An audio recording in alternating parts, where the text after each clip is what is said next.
Hey guys, what's up? It's Alberto at Rev Engine here. Listen, if you are in sales, you're either a tech CEO, sales manager, or a sales rep, and you are or have been in a situation where just when you think the deal is about to close, there's always something else that happens. You need to jump through yet another loop or another fiery hoop, and the guy goes on holiday, and the deal probably doesn't end up happening. You're concerned that the deal might fall through, and you want to get in a situation where you have control over the deal, where you know exactly what things need to happen, where there's mutual responsibilities for you and your stakeholder on what are those things that you need to be doing, and you know exactly when the deal is going to come. Then this video is for you. Let's go.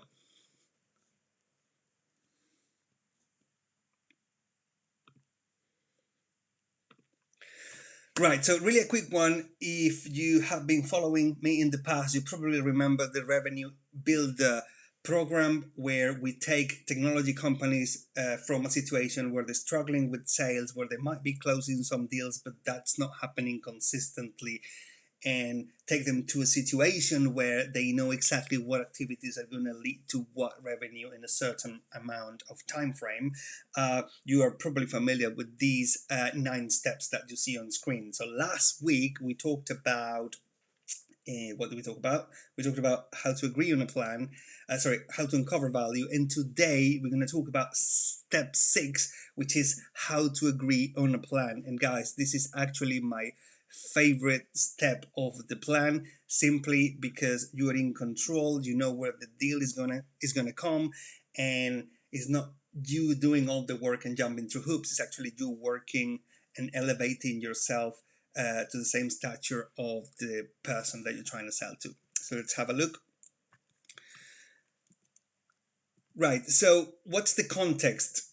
If you are in sales, either a tech CEO, a sales manager, or a sales rep, you probably are or have been in a situation where you probably feel like you're having too many calls with the prospect to try and sell to them, and yet the deal is not making enough progress, and the prospect is beginning to get fed up with the process. They probably are stopping, starting to not being very responsive to your emails and communications.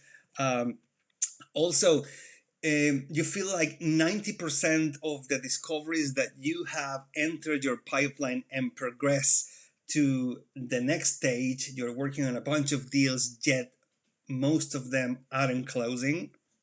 And you feel like you're doing all the work for all of these people, for all of these prospects, even though they are the ones with the problem. Yeah, so you are the person with the solution, yet you're doing all the work in the sales cycle, and your sales prospects are just like this. Yeah, keep it coming, keep jumping through hoops.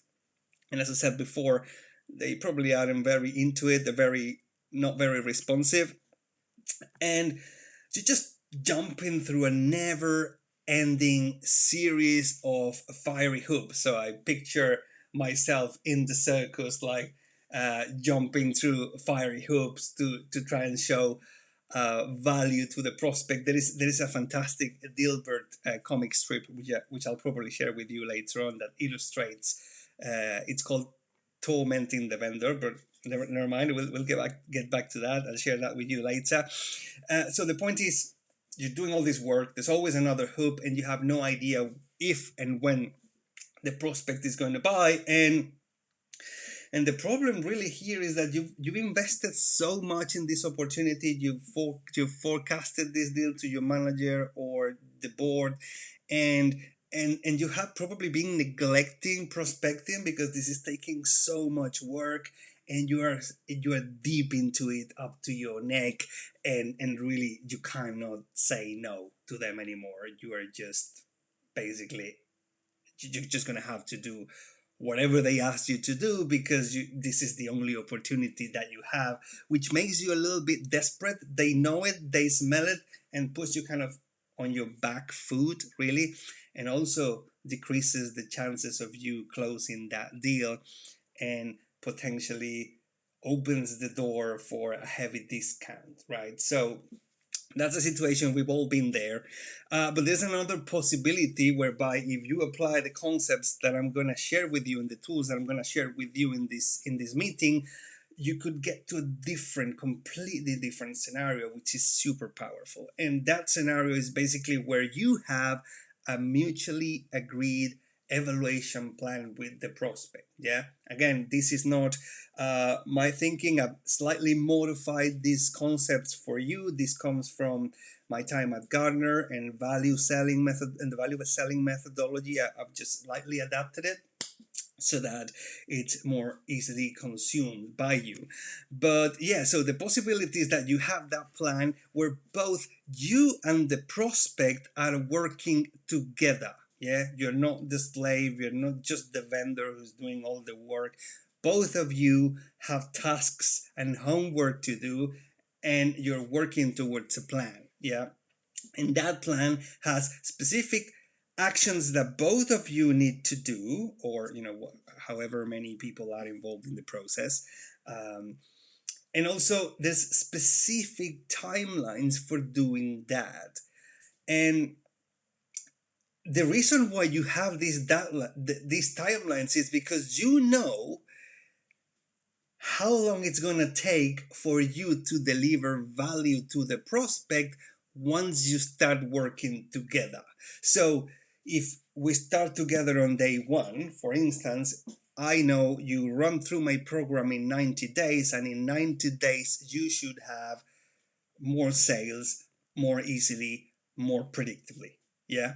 So that's what happens with my program. So if you were my prospect, you would know that whatever you need to do to sign this contract, whatever it is to convince your board, or get funding, or sort out your come back from your holidays, whatever it may be, you know that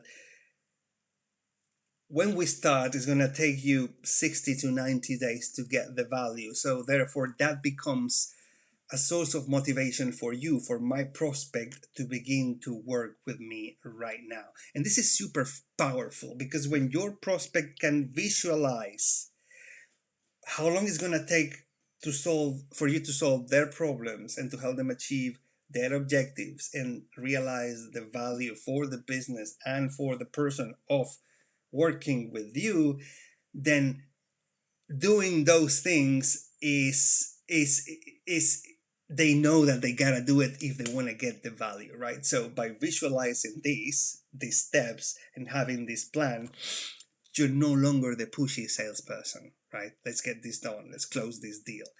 It's actually the opposite. It's, look, it's you.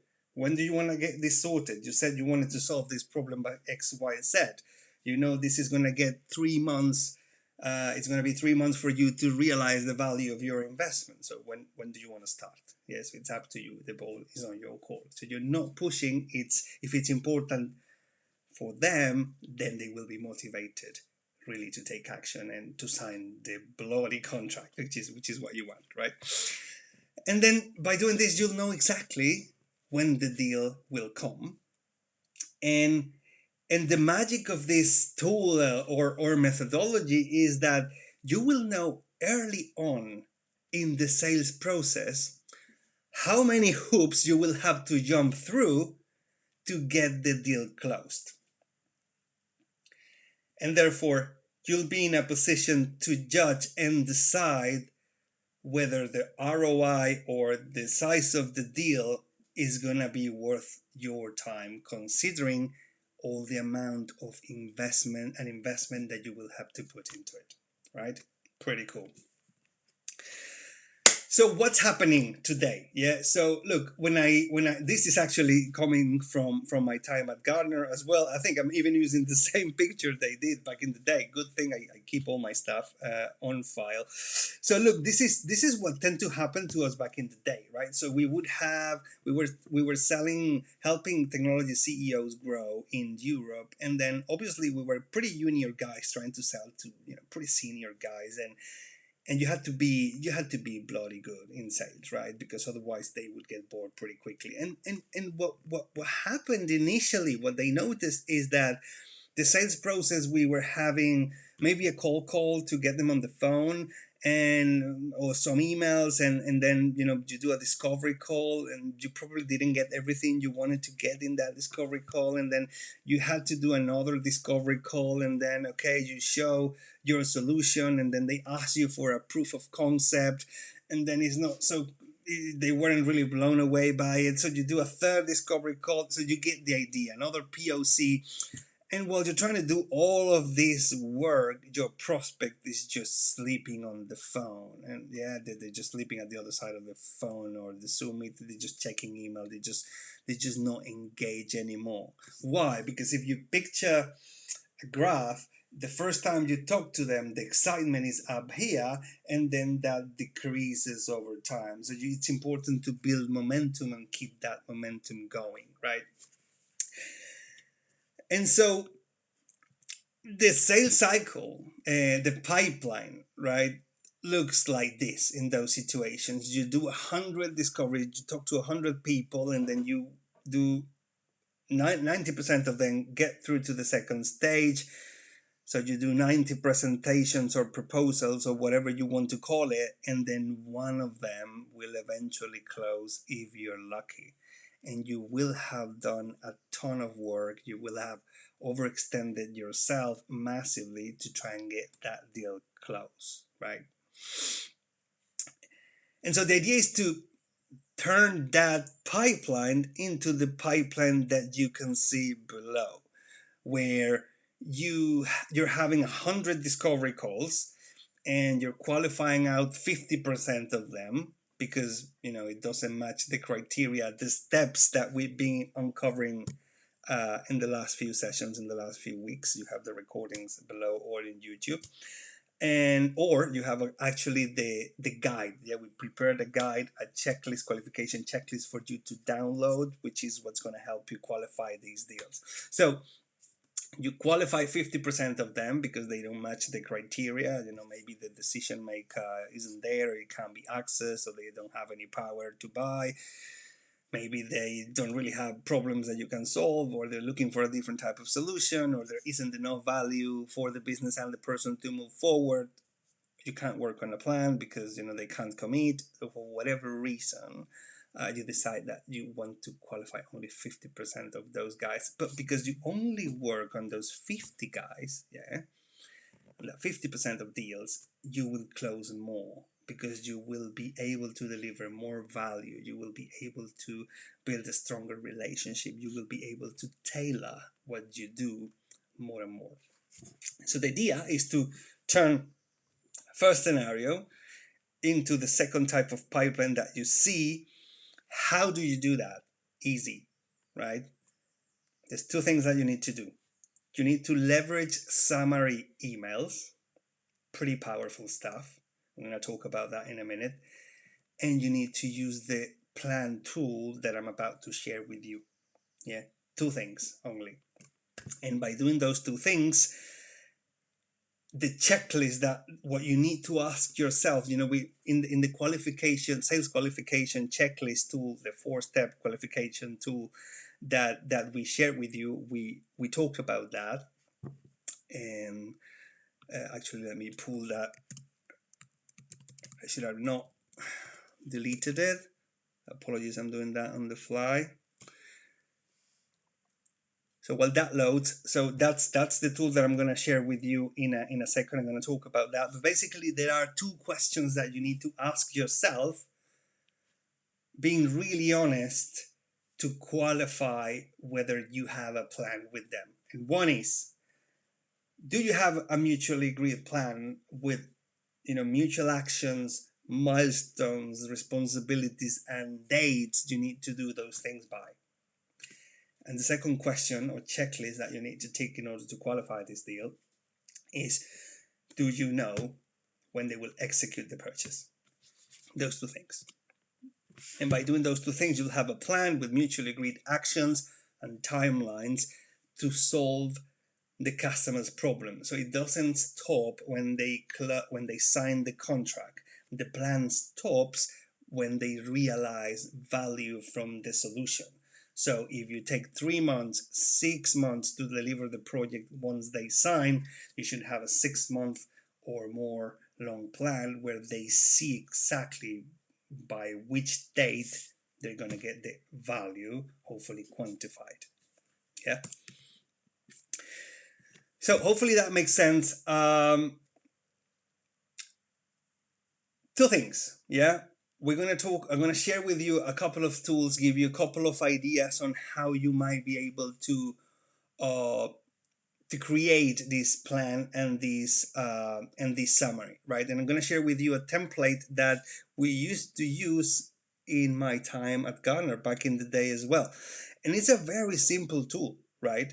It's basically, thanking them for their time, and you explain that the purpose of this email is to summarize the situation, and then you talk about their objectives, you talk about the problems that are stopping them, that they said that you could solve, and the solutions that they said to you would be relevant, your solutions, and you explain the value that the business is going to get from it, and the value that they are going to get from it, and then you say, I'm going to attach a plan with the next steps that we have agreed.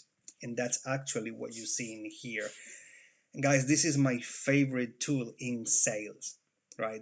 This is where my clients tell me that this is the game changer, right? So in fact, one of my clients, Affinitext, recognized that if it wasn't for this deal, so we managed to close a 300K deal in 90 days, right? So we started working together, we went through the 9 steps of the process. We also hired a sales guy, and we managed to get that guy from the start of the process to sales in 90 days, right?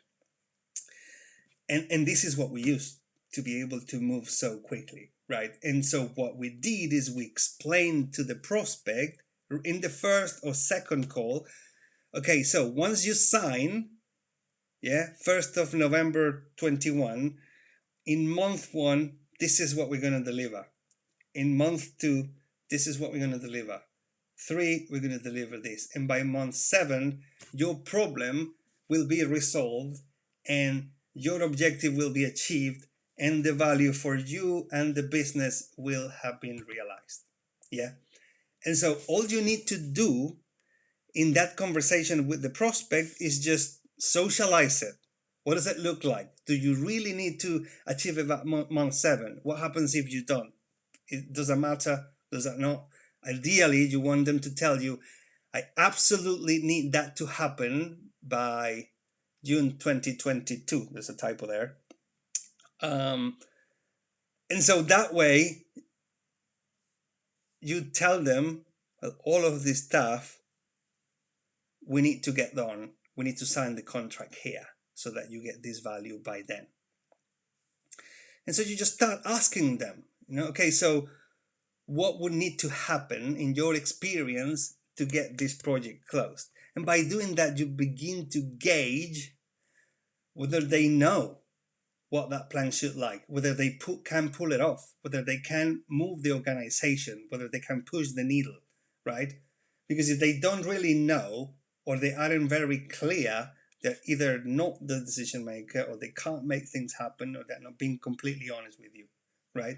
So you want them to tell you exactly what are the things that would need to happen for them to sign, so that you can begin working together, and so that they can get the value by the end of that plan. And those things could be, if you're in complex B2B sales, which is what we're all about, it could be, okay, you need a decision team, decision criteria, define what is it, when are you going to have it by, when can we review it, who is the decision maker team, can we meet them, do we need approval from IT, do we need to get procurement involved, do we need to get legal involved, is that realistic, who's going to do what and by when. That's actually the bit of the plan that you care about, because you want to sign the contract. But the bit of the plan that the customer cares about is everything else. And so, once you've agreed on this plan, if things begin to get off tangent, off course, then you can just ask, look, we agreed on this plan, what's going on? Do you really want to get that value? Remember the value we talked about. Yeah, you said this objective, this problem, this is the solution that you wanted, this is the value that you're going to get, and this is the plan. Look, we're not on plan. What's going on? Does anything happen? Do we need to change the plan? Yeah, because it's you, Mr. Prospect, who's going to get the value. It's not about me. I care about you. I care about you getting value from this. And so hopefully by doing that, you'll see how you come from a situation where you're just pushing people. Yeah. Find me. You come from a situation where you're jumping through all of those hoops and just telling the prospect, oh, what else can I do? And then the prospect telling you to do, one more thing. I need you to do this demo with this group of people, and I need you to create a proposal, and I want to have a conversation with a customer that you currently have. And the more things happen, the more needy you're gonna get, and the more they will ask from you. You'll be completely out of your depth and not in control whatsoever, right? So that's what we would like you to achieve. We want you to go from a situation where just jumping through hoops, never-ending hoops, to a situation where you're in control, where you can decide early on if this is a deal that you want to focus on because it's going to be worth your while, and where you know when the deal is going to come and you can forecast accurately. You can look good in front of your boss, look good in front of your investors, and get the revenue flowing and ultimately grow and scale, right? So this is the whole idea. And so if this is something that you think might be interesting to you, you might want to check out the guide that we have put together. And again, it's the guide that I've always talked to you about. It's a 4-step qualification checklist. Why 4-step? Because these are the 4 things that you need to do to get a deal qualified. And so those are exactly the 4 things. Oops, sorry. This is not what I wanted to show. So in our Revenue Builder program, so those 4 steps would be these 4 steps. 1, 2, 3, 4, right? So this is what we teach you how to do and how to get done. And then once you know how to do those things, we incorporate them into a process so that you know exactly where your opportunities are and what you need to do next with each one of those opportunities. We help you build that into your CRM so that nothing falls through the cracks, and we help you just get it done. And by doing it, you just improve and improve and improve. And so we have a free tool, guys, a tool that's absolutely and completely free that you can download and start leveraging today, that takes you through those 4 steps. It's not going to be everything you need to do, right? There's going to be more which we cover in the program. There's important things like value proposition, setting your goals, building your CRM and whatnot, that will take you through. But this is a pretty solid guide that you could start implementing today to kind of incorporate the concepts that we've been talking about. And in this guide, you will have an explanation on what I just mentioned before, and you will have pretty cool stuff like the definitions of the concepts, as well as a reminder. You will have the definitions of a mutual plan, how to do it, what things you need to take into account, how to build a reverse timeline like the one I showed you before, what type of questions you need to be asking there, and finally the checklist that I mentioned before, right? And so if that's something that you would like to see, just get in touch, or actually I'll just share the link down below so that you can download that guide and just get it done. And look, whether you want to work with us or not, this guide is really get you from A to B. It's gonna, whether you want Whether you're selling your solution yourself and you want to have a better framework for qualification, and you want to be able to know where your opportunities are and how to progress them and whatnot and how to qualify those deals. Whether you have a sales team and you want to work smarter with them in actually helping them progress the deals, or whether you have a quota yourself and you need to close those deals as soon as possible, this guide is for you guys, and it's absolutely free. So hope that's valuable. I'll share the guide down below. If any questions, shoot me a comment, shoot me a message, and I'll be delighted to share. So that's it, guys. Thank you so much, and I look forward to catching up with you later. Take care. Thanks.